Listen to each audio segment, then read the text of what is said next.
তারে ধরতে পারলে মনোবেরি। তো গাইস কার্তিক দাস বাউল চলে এসেছে। হ্যালো এভরিওয়ান, তো নতুন ভিডিও নিয়ে আমরা চলে এসেছি। তো আমাদের এখানে চড়ক মেলা হচ্ছে, তো আজকে কার্তিক দাস বাউল আসছে। তো ওখানে আমার ভিডিও শ্যুট আছে। তো এখন ক্যামেরাগুলো টেস্ট করে দেখছি ঠিকঠাক আছে কিনা। তো মোছামুছি করলাম।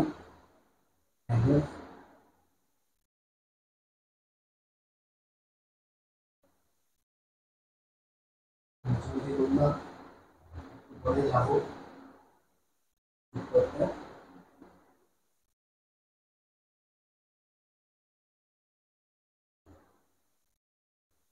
তো চলো, আমাদের সদস্য সেটআপ রেডি।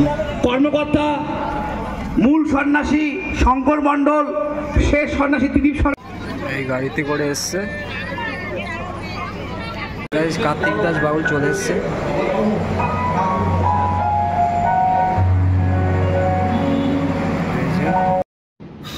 তো দাদা আমাকে বললো একটা ছবি তুলতে, তাই একটা ছবি তুললাম। তো তোমাদের কার্তিক দাস বাউলের একটা ফুল গান শোনাবো।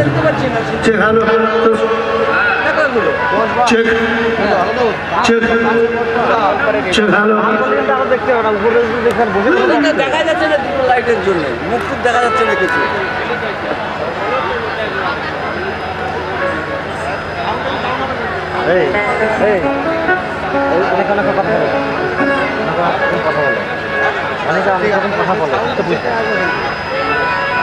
আমাদের লোক আসে তো কথা বলছি। হ্যালো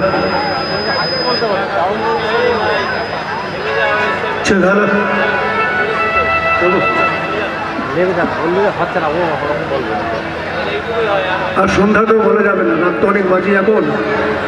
প্রথমেই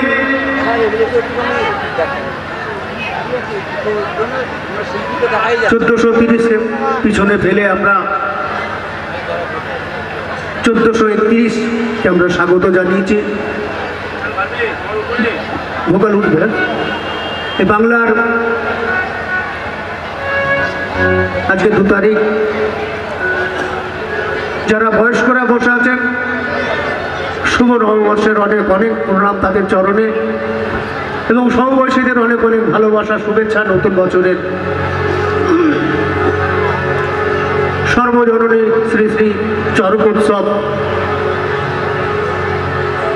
পরিচালনায় শিবশক্তি স্পোর্টিং ক্লাবের সকল সদস্যবৃন্দকে বাংলার নতুন বছরের অনেক অনেক ভালোবাসা, আমাদেরকে আমন্ত্রণ করার জন্য। যে দুজনের কথা না বললেই নয়, মানে যোগাযোগ তো মানুষের অনেক জায়গা থেকে হয়। তো আমাদের এক শিল্পী আছেন বীরভূমে, বোলপুরের খুব কাছে, তার নাম গোপী দাস। তারই মাধ্যমে পরিচয় হয় সতী মায়ের সাথে, সেখান থেকে কল্লোল বাবু। আমরা একটু জোরে হাততালি চেয়ে নেবো এই দুজনের জন্য, অন্তত কল্লোল বাবু আর সতী মায়ের জন্য। হাততালি নাই নাকি? হ্যাঁ, ঠান্ডা তো নেই, এখন তো গরম তো। আচ্ছা, এই লাইটটা যতটা কম করা যায় ততটাই আমার পক্ষে ভালো।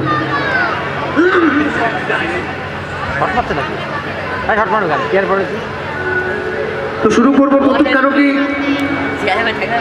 বাউল তো দর্শকের কাছে যত থাকতে পারো ততটাই ভালো। আর তাদের মুখ না দেখলেও মুশকিল খুব।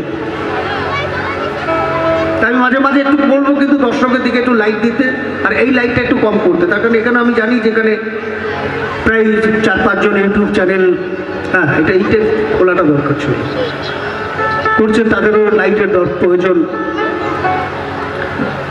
তাই আমাদের জীবনের প্রত্যেকের সাথে জড়িত সাইজির একটি বিখ্যাত গান খাঁচার ভিতর।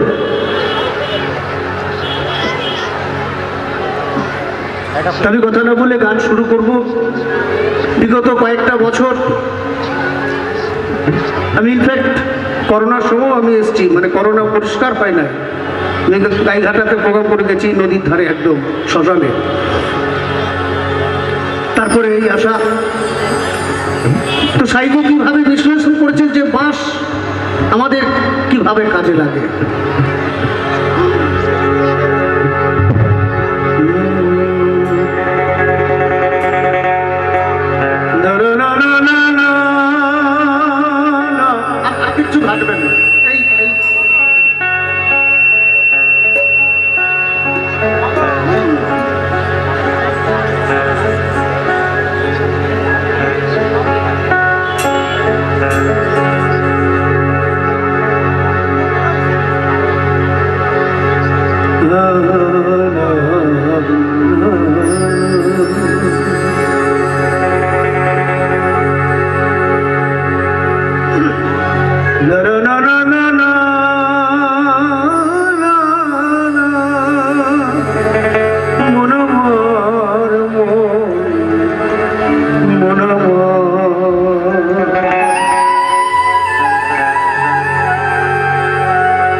পাখি কমলে আসে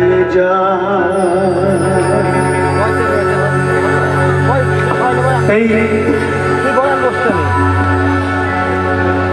যে প্রাণ পাখি বিরাজ করছে, এই নিঃশ্বাসটা যতদিন আছে ততদিনই আপনি আছেন বা আমি আছি। নিঃশ্বাস চলে গেলে এই জীবনের কোনো দাম নাই। এই খাঁচার ভিতর অচিন পাখি কমলে আসে যায়।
মাঝের পাখি কামনে আসে যায়।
এই বাঁশ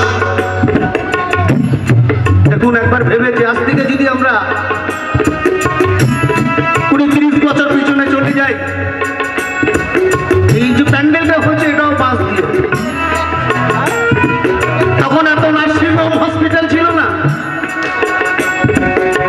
সন্তান জন্ম নেওয়ার আগেই পাশের বাড়ির তাই মাঝে বলে রাখতে হতো, দিদি আমার বউয়ের সন্তান হবে, তুমি একটু দেখো। এখন তো যন্ত্রণা শুরু হলে আগে নার্সিংহোমে ভর্তি, 10,000 টাকা দেন তারপরে সিজার। এখন নর্মাল আর হয় না, খুব কম।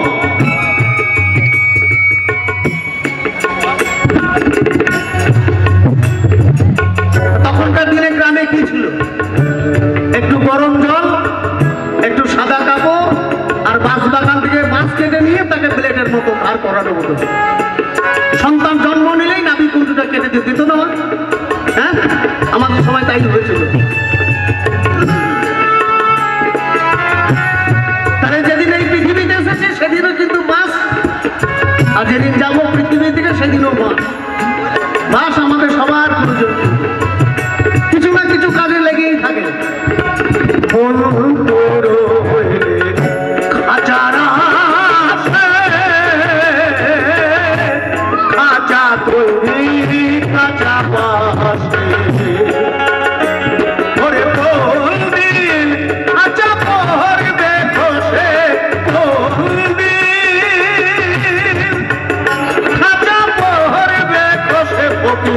লালন কেঁদে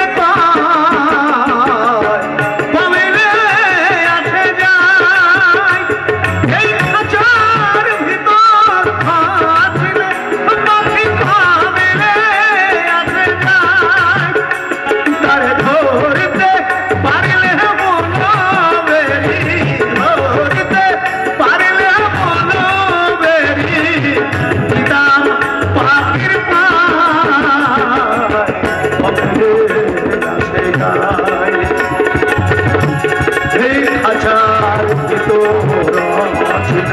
পাখি পামনে আসে যায়, পাখি পামনে আসে যায়, পাখি পামনে আসে যায়।